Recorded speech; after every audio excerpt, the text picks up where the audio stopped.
Hey guys, looks like we finally got the bikes in. I picked these up at Sports Swappers at 828 Fennel in Hamilton. They're pretty much close to being the same frames.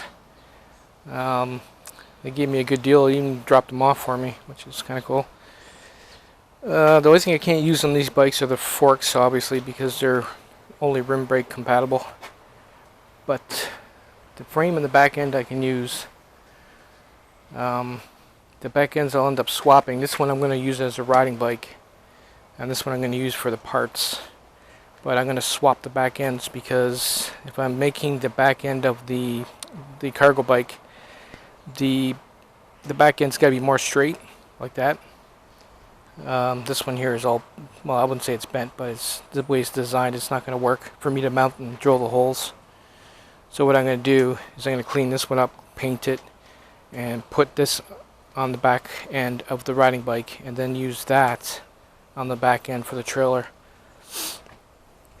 There's a lot of work to do. Even the crank's got to be serviced and everything else.